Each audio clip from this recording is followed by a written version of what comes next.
এখানে বিএনপি আছেন, জামাত ইসলাম আছেন, চরমোনাই আছেন, হেফাজত আছেন, কওমি আছেন, আলিয়া আছেন। I respect everyone, I salute everyone from my heart. সবাইকে আমি আমার কলিজার থেকে সম্মান জানাই।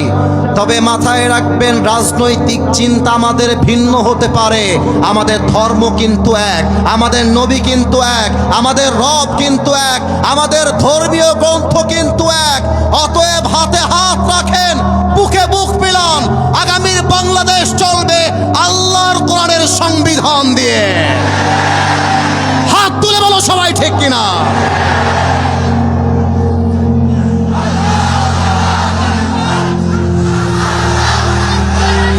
আপনারা দেখেছেন ঢাকাতে ওসমান হাদির মাথায় গুলি করা হয়েছে।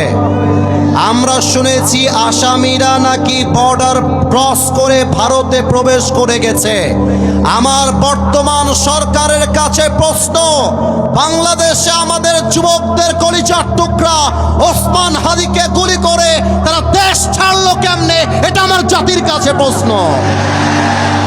আপনারা যদি জামাত বিএনপির মারামারি বন্ধ করেন, হুজুরে হুজুরে চুলকানি বন্ধ করেন, হাতে হাত রেখে কাজ করতে পারেন, আমি আসিফ হুজুর আমার বুকের পাটার সমস্ত শক্তিকে এক করে বলছি, আওয়ামী লীগ তো দূরের কথা, আগামীতে নব্য কোনো ফেসিবাদ এই বাংলার মাটিতে তৈরি হবে না ইনশাআল্লাহ।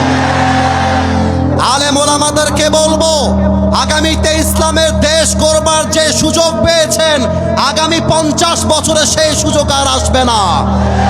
অতএব কওমি আলিয়া ভুলে যান, জামাত ইসলাম চরমোনাই ভুলে যান, হাতে হাত রাখেন। আগামীর বাংলাদেশ ইসলামের বাংলাদেশ, আগামীর বাংলাদেশ আলেম ওলামার বাংলাদেশ, আগামীর বাংলাদেশ দাড়ি টুপিওয়ালাদের বাংলাদেশ, ঠিক কিনা বলে? আল্লাহ যেন সবাইকে কবুল করে, পড়ে সবাই আমিন।